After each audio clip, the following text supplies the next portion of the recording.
Bwana President. Please, Bwana President, consider upgrading this police station. And there's a lot of crime here, Mr. Speaker, in our area. Mr. Speaker, sir, I'm here to address you. You must go. Ruto must go. Kwapa, na hatuendi.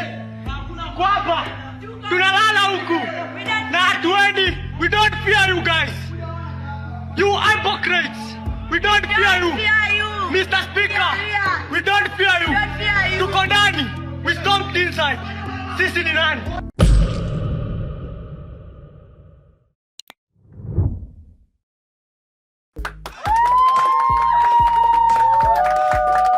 Yes. Popote ulipo manze, karibu kwenye podcast naitwa Crucial. Na mimi ndio niko manze.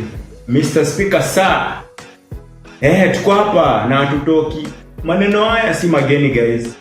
So, you all remember 2024 June guys. Kulikuwa na maandamano. Wasio walikuwa wanaandamania nini? Kulikuwa na finance bill yenye ilikuwa inakuja kutukandamiza guys. Ilikuwa inakuja kuingia pale kwa mfuko yako na kuterrorize hiyo do yako vibaya. Wacha hapo mnasemanga ati sijui hii thao sitaki kuivunja. Thao ilikuwa ina mean nothing. Nothing guys. Na hiyo finance bill manze nasikia hata ilikuwa inaingia hadi kwa Pampers. Ilikuwa inaingia kwa Pampers ama ilikuwa inaingia kwa hiki kitu kingine ya madeni itakuaje? Sanitary pads guys. Kulikuwa na story around itatio inataka kuingilizo vitu, inataka kuongeza tax. Sasa wakasema you know what? Tunaweza tolerate vitu zingine. But sasa imefika mpaka sasa mnaingia kwa panties za warembo wetu. Mnataka warembo wetu waanze kutuita weakmen na watu wakaanguka hivyo pale hivyo CBD. All over the country guys. Most of them walikuwa Gen Z, ni protest. And through that walianza hadi kuingia parliament guys. Waliingia parliament na kuna jamaa fulani alionekana pale akisema Mr. Speaker sasa, walikuwa ndani hadi wanakula. Jamaa akasema Mr. Speaker sasa, tuko hapa na tutoki. Mr. Speaker sir, I'm here to address you. You must go. Ruto must go. Tuko hapa na hatuendi. Huyo jamaa ako high guys. After watu wamemuua online, rest in peace.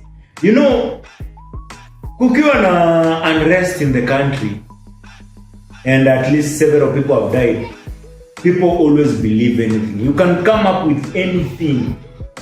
Na watu watakuamini cause at that moment they are very emotional and whatever you are saying is confirming their belief. Kila mtu ako zile za lazima kuwa dead na igavaja do fiti. Maze rest in peace comrade nini. Maze jamaa ako hai na ameonekana pale for the first time na Babu Owino guys. During 25th June of 2024 there was a lot of challenges during the finance bill 2024-2025. So we as the Gen Zs went out and we entered parliament. During that time when we entered parliament, there was high taxation. During that time the cost of living was going very high. So sisi kama majenzi tuliamua kutoka nje na tukaenda protest. We entered parliament on date 25th of June of 2024. After tumeingia bunge, many of us, their life changed because many of the young Kenyans lost their lives. Many Kenyans during that time, their life changed forever. So mimi kama chama nimeamua kuanza maisha mapya. Na hii maisha mapya naianza, nimemtafuta mheshimiwa Babu Owino as my advocate. If you have anything against me, you have to contact Babu Owino as my advocate. Yes, mheshimiwa. Na mimi nataka nikushukuru sana chama. Yes.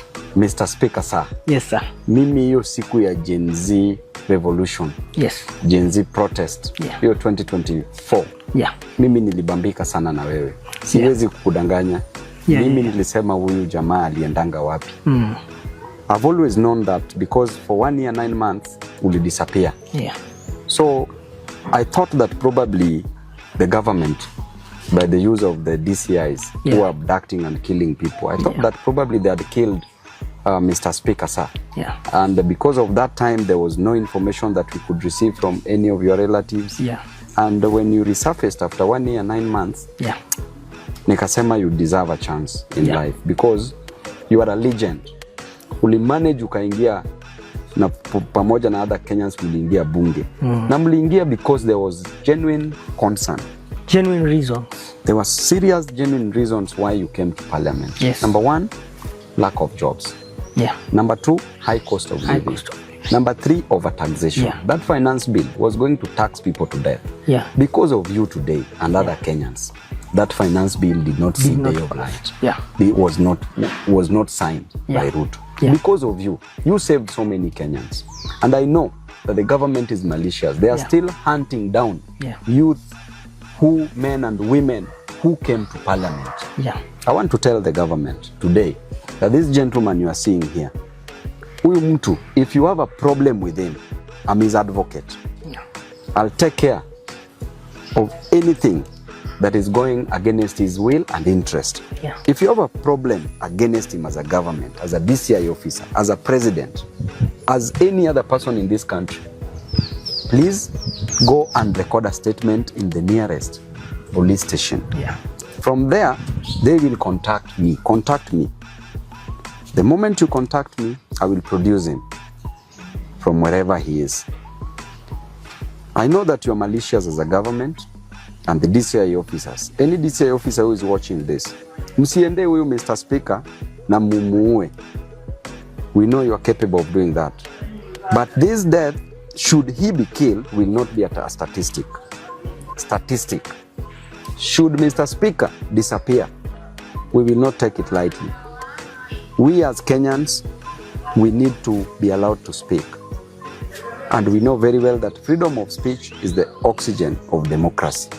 Mimi, I'm so proud of you, my brother. Yes, sir. Kama kuna shida yote ambayo any DCI officer ako na wewe, kama rais ako na shida na wewe, court iko open. Yeah. We want to see. There is no mistake that you did.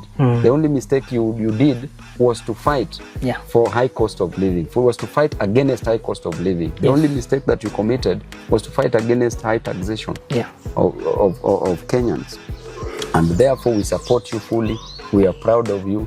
If there's another chance of coming back to parliament, I will invite you. This time round utapata chumvi. Niliona kama unauliza pale. Nyama iko lakini chumvi haiko. Sa round hii kutakuwa na chumvi. Yes, sir. Tuko pamoja and God bless you always. Amen. Sawa sawa. Jamaa amekuwa in hiding for 21 months. Mi buda singewaionekana. Singewaionekana bana. Vitu zilihappen ndani ya parliament hadi Messi kabebwa. Do you know Messi ni nini, guys? Messi kama sasa uende kwa statue ya Tom Mboya uibebe uende nayo, ama uende kwa ile kaburi ya Kenyatta inakuanga pale KICC ubebe uende nayo.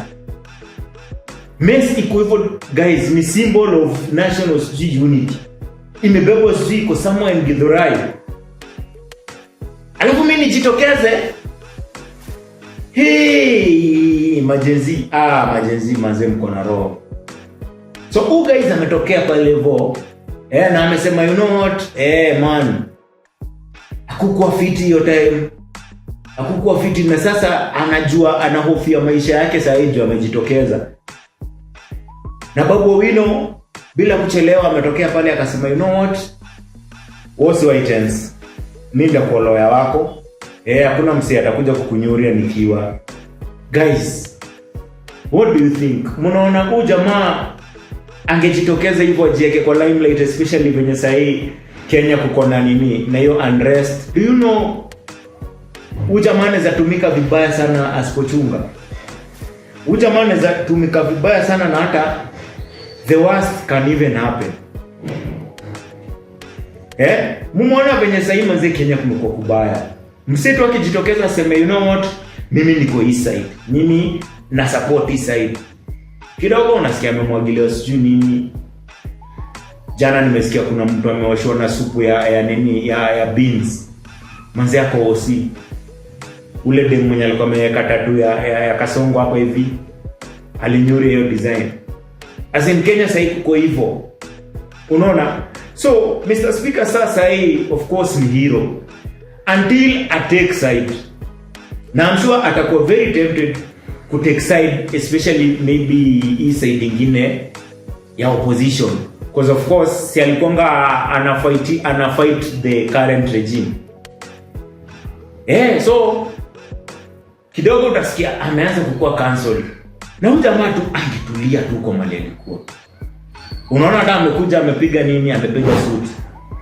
Hiyo ni symbolic. Hiyo ni symbolism guys. Inamaanisha amekuja ku take over certain offices. Ametokea kama amepiga suti, inamaanisha nini? Anakuja kuchukua ofisi. Ako ready ku take any office. Unaona?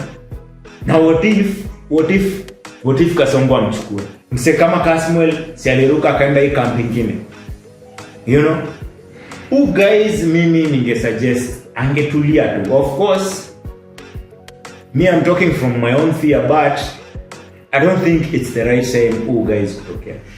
Guys hata angetokea maybe after 2027. At least after kila kitu imetulia, alay too low, asiseme ni nani, cause whatever happened in that parliament haikuwa jokes guys. Haikuwa jokes. Maybe hata kuna vitu zenye alijionea huko ndani. Maybe hata kuna vitu sasa alirecord. Maybe kuna video tu ako nazo zinaweza incriminate mse fulani mbigi hapo hivyo kwa nini. Me I would advise you, be very careful. Anaitwa chama. Be very careful, usianze kujoin machama ovyo cause you never know, ujui nani ndio adui yako. Sasa hizi venye umejitokeza utaanza ku approach na every station. Utasikia hata kidogo BBC wanakutafuta, CNN wanakutafuta. Na wanakutafuta jua nini? Wanataka kusikia your side of the story, evidence. Na unajua hizi vitu zote zitakuja tena zianze kuleta anga kwa Kenyans. Cause the story utaenda kusema kwa hizi platforms zenye utaitwa. Wasa wataanza ku relive that moment, Cause wewe ulikuwa parliament, you saw people being shot down in Korea. So say man, najua unatafuta unga and all that. Yes, it's allowed, but be very careful. Cause say unaona mse kama Babu Owino anataka kusimama governor wa Nairobi. Kitu kama hii wewe kujitokeza anaichukulia kama mileage kwake, to score political points. Kila mtu anakuwa zile za mtetezi wa haki. Huyu ndio mwanzo amekuwa kirepresent majenzi. Ona sasa hadi ako na Mr. Speaker sasa. Mimi semi Babu ni mbaya and all that. Actually mimi if Babu ako serious and that's mama, I'll give him a chance. I'll give him a chance cause manze the guy we have right now we hata asirudi. Asijaribu kanyaga hiyo place tena. Unaona? Bana Mr. Speaker sako out. And actually I'm very happy man cause that time it was very emotional. That time in 2024 that period alafu nasikia tu Jamali die. I watched that clip several times man, niko like yo man. And I'm saying me die yani. And I'm saying ni hero man. Mbona tu mseme nda mingi ya bunge. Tulikuwa tunasema occupy parliament. Jamaa amekeep his word. Ameenda hapo ndani, risk life yake. Mwanzo mpaka ameshoot video amewaachia. Mtakuwa mkionyesha watu wenyu 20 years to come. I don't know what you guys think. Hebu niambieni hapo kwa comment section. Huyu jamaa amefanya poa kujitokeza ama angeendelea kubaki kwa kujitokeza? Naitwa Krusho na mimi ndo niko manze. See you on the next one. Adios.